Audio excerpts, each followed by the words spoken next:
بسم اللہ الرحمن الرحیم۔ السلام علیکم ورحمۃ اللہ وبرکاتہ۔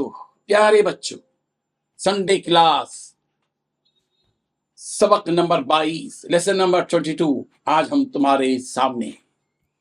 سب سے پہلے ہم معمول کے مطابق دین کی بنیادی اہم ترین وہ باتیں جو غالباً پہلی مرتبہ ہو سکتا ہے کہ سن رہے ہو بیان کریں گے۔ اس کے بعد دو آیتیں ترجمے کے ساتھ اور مطلب کے ساتھ، اور دو حدیثیں مطلب اور ترجمے کے ساتھ، اور اسی کے بعد ہم آج ایک نبی کا تذکرہ کریں گے، حضرت ایوب علیہ السلام۔ صبر کے ساتھ حضرت ایوب کا تذکرہ کیا جاتا ہے، اور اس کے بعد اخلاق بیان کریں گے کہ جس کی زبان اور جس کے ہاتھ سے دوسرے کو سلامتی پائیں، اور اس کے بعد اذان کے آداب بیان کریں گے، اور پھر اس کے بعد مسائل میں اصطلاحات، شرعی اصطلاحات بیان کریں گے کہ فرض کسے کہتے ہیں، سنت کسے کہتے ہیں، وغیرہ وغیرہ۔ آج کا نماز میں عیدین کی نماز کا طریقہ بتائیں گے، اور اس کے بعد سوالات و جوابات کا سلسلہ جاری رہے گا۔ پیارے بچوں، آج دین کی بنیادی باتیں، عنوان اس کا ہوگا قرآن مجید کی روزانہ تلاوت کیجیے۔ پیارے بچوں، ایمان مفصل میں جہاں اللہ پر، فرشتوں پر، رسولوں پر، آخرت کے دن پر، تقدیر پر، مرنے کے بعد جی اٹھنے پر ایمان رکھنے کی باتیں بتلائی گئی، وہیں آسمانی کتابوں پر ایمان کا ذکر بھی کیا گیا تھا۔ اور آسمانی کتابوں میں جس آخری کتاب کا ذکر کیا گیا تھا وہ قرآن مجید ہے۔ قرآن مجید اللہ تعالیٰ کی طرف سے بھیجی گئی وہ آخری کتاب ہے جو آخری نبی حضرت محمد مصطفیٰ صلی اللہ علیہ وسلم پر اتاری گئی۔ اس کتاب پر جہاں ایمان لانا ضروری ہے، اسی طرح اس کا سمجھنا بھی ضروری ہے، اور اس کے پیغام کو، اس کتاب کے پیغام کو دوسروں تک پہنچانا بھی ضروری ہے، اور اس کی کتاب کی تلاوت بھی ضروری ہے۔ اس لیے آج یہ پختہ ارادہ کرو کہ تم روزانہ قرآن مجید کی تلاوت کرو گے۔ یہ ضروری نہیں ہے کہ روزانہ 8 10 پارے ہی پڑھو، یہ بھی ضروری نہیں ہے کہ تم روزانہ ایک پارہ ہی پڑھو۔ یہ تمہاری اپنی مرضی ہے کہ اپنے سہولت سے جس قدر ممکن ہو اس قدر قرآن مجید کی تم تلاوت کر لو، 2 صفحے یا 3 صفحے یا 1 صفحہ یا کم از کم 2-3 آیتیں ہی صحیح، مگر تلاوت روزہ نہ کرنے کی ابھی سے عادت ڈالو۔ فقرو ما تیسر من القرآن، حکم دیا گیا کہ جو قرآن مجید میں سے آسان ہو پڑھ لو، جس قدر آسانی کے ساتھ تم پڑھ سکتے ہو، جتنا پڑھ سکتے ہو پڑھو۔ یہ بات یاد رکھو، بچپن سے جس چیز کی عادت پڑ جاتی ہے وہ عادت بڑھاپے تک باقی رہتی ہے، بلکہ موت تک بھی باقی رہتی ہے۔ قرآن مجید کی تلاوت روزانہ کرنے کا پختہ ارادہ کر لو، اور یہ طے کر لو کہ تم روزانہ کتنے صفحات تلاوت کرو گے، یا کتنے پارے تلاوت کرو گے، یا کتنے رکوع تلاوت کرو گے، یا کتنی صورتیں تلاوت کرو گے۔ تمہاری سہولت کے لیے قرآن مجید کو صورتوں میں، پاروں میں، منزلوں میں اور رکوعات میں تقسیم کر دیا گیا ہے۔ قرآن مجید میں 30 پارے ہیں، 114 صورتیں ہیں، 114، اور 7 منزلیں ہیں، 7، اور 540 رکوع ہیں، 540۔ یہ معلومات ہیں جن کا تعلق قرآن مجید سے ہے۔ اچھا، آج تمہیں قرآن مجید کی تلاوت کے سلسلے میں کچھ بتلانا ہے۔ ہمارے نبی حضرت محمد مصطفیٰ صلی اللہ علیہ وسلم بھی قرآن مجید کی تلاوت کیا کرتے تھے۔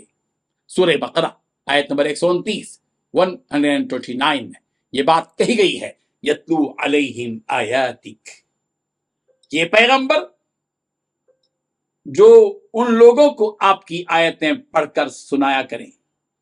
قرآن مجید میں تلاوت سے متعلق یہ حکم دیا گیا، وَرَتِّلِ الْقُرْآنَ تَرْتِيلًا، قرآن مجید کو ترتیل کے ساتھ پڑھو، یعنی قرآن مجید اللہ تعالیٰ کی مقدس کتاب ہے، پاکیزہ کتاب ہے، وہ آسمان سے اتاری گئی کتاب ہے، وہ قرآن مجید اللہ کا کلام ہے، یہ کسی انسان کی باتیں نہیں ہیں، بلکہ رب ذوالجلال کی باتیں ہیں۔ اس لیے اللہ کے کلام کو پورے اہتمام کے ساتھ پڑھو، ادب و احترام کے ساتھ پڑھو، تجوید اور ترتیل کے ساتھ پڑھو۔ اور تجوید کا مطلب کیا ہے؟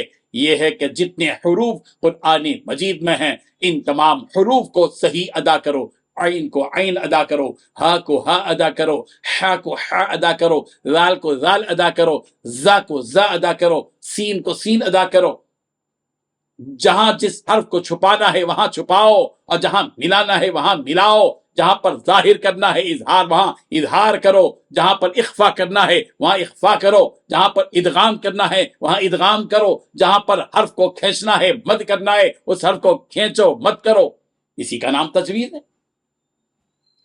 تم نے نورانی قاعدے میں پڑھا ہوگا یا پڑھ رہے ہوگی، اظہار، ادغام، اخفا، قلب، مد متصل، مد منفصل، حروف حلقی، حروف اخفا وغیرہ وغیرہ۔ ان تمام قاعدوں کی رعایت کرتے ہوئے قرآن مجید کی تلاوت کرنے کا نام تجوید ہے۔ اس لیے قرآن مجید کو تجوید کے ساتھ پڑھنے کے لیے کسی حافظ صاحب یا قاری صاحب یا عالم صاحب کے سامنے درخواست کرو کہ وہ تمہیں تجوید کے ساتھ قرآن مجید پڑھائیں، یا کسی مکتب میں اپنے مسجد کے پاس یا مسجد سے کہیں اور جگہ کسی گھر میں مکتب ہو تو مکتب میں پابندی کے ساتھ جاؤ تاکہ تم قرآن مجید کو تجوید کے ساتھ پڑھ سکو۔ یاد رکھو، سچے دل کے ساتھ، توجہ اور یکسوئی کے ساتھ تم اللہ کی اس پاکیزہ اور مقدس کتاب کو پڑھو گے اور اس کی تلاوت کرو گے تو تمہارے ایمان میں اضافہ ہوگا، تمہارا ایمان مضبوط ہو جائے گا۔ سورہ انفال کی آیت نمبر 2 میں یہی بات کہی گئی ہے، انما المؤمنون الذين اذا ذكر الله وجلت قلوبهم واذا تليت عليهم اياته زادتهم ایمانا وعلى ربهم يتوکلون۔ ایمان والے وہی ہیں کہ جب اللہ کی یاد کی جائے ان کے دل ڈر جائیں، اور جب ان پر اس کی آیتیں پڑھی جائیں ان کا ایمان ترقی پائے اور اپنے رب ہی پر بھروسہ کرے۔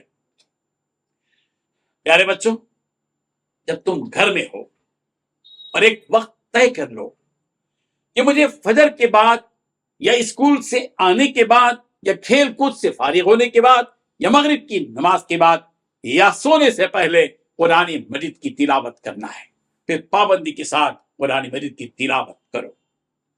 قرآن مجید میں کہا گیا فَقْرَؤُوا مَا تَيَسَّرَ مِنَ الْقُرْآنِ، تم لوگ جتنا قرآن آسانی سے پڑھا جا سکے پڑھ لیا کرو۔ اور قرآن مجید پڑھنے والے اور سننے والے کی حالت یہ ہونی چاہیے کہ اس کی آنکھوں سے آنسو بہ پڑے۔ ہمارے نبی حضرت محمد مصطفیٰ صلی اللہ علیہ وسلم قرآن مجید پڑھا کرتے تھے اور صحابہ کرام رضی اللہ عنہم اس قرآن کو غور سے سنا کرتے تھے اور ان کی آنکھوں سے آنسو بہ پڑتے تھے، اس لیے کہ وہ قرآن مجید کو سمجھتے ہوئے سنتے تھے۔ اس لیے قرآن مجید کو جہاں پڑھو اور سنو وہیں اس قرآن مجید کو سمجھنے کی بھی کوشش کرو، اور اگر سمجھ کر پڑھو گے یا سمجھ کر سنو گے تو تمہارے دل کی حالت بدل جائے گی اور تمہاری آنکھوں سے آنسو بہ پڑیں گے۔ چنانچہ صحابہ کرام رضی اللہ عنہم کے بارے میں کہا گیا کہ وَإِذَا سَمِعُوا مَا أُنزِلَ إِلَى الرَّسُولِ تَرَى أَعْيُنَهُمْ تَفِيضُ مِنَ الدَّمْعِ مِمَّا عَرَفُوا مِنَ الْحَقِّ یقولون ربنا آمنا فاکتبنا مع الشاہدین۔ اور جب سنتے ہیں وہ جو رسول کی طرف سے اترا تو ان کی آنکھیں دیکھو کہ آنسوؤں سے ابل رہی ہیں، اس لیے کہ وہ حق کو پہچان گئے۔ کہتے ہیں کہ اے ہمارے پروردگار، ہم ایمان لائے، تو ہمیں حق کے گواہوں میں لکھ دے۔ قرآن مجید ہمارے سامنے جب بھی پڑھی جائے ہم دوسری باتوں کو چھوڑ دیں اور قرآن مجید غور سے سنیں اور خاموش ہو جائیں۔ سورہ اعراف کی آیت نمبر 204 میں یہی حکم دیا گیا وَإِذَا قُرِئَ الْقُرْآنُ فَاسْتَمِعُوا لَهُ وَأَنصِتُوا لَعَلَّكُمْ تُرْحَمُونَ۔ اور جب قرآن پڑھا جائے تو اسے غور سے سنو اور خاموش رہو تاکہ تم پر رحم کیا جائے۔ اس لیے اگر قرآن مجید کی تلاوت کہیں ہو رہی ہو تو دوسرے سارے کاموں کو تھوڑی دیر کے لیے روک دو اور بالکل خاموش ہو جاؤ اور غور سے اللہ کے اس کلام کو سنو۔ یہی قرآن مجید کا ادب و احترام۔ یہ دین کی بنیادی باتیں تھیں جن کا تعلق قرآن مجید کی آیات اور قرآن مجید کی تلاوت سے متعلق تھا۔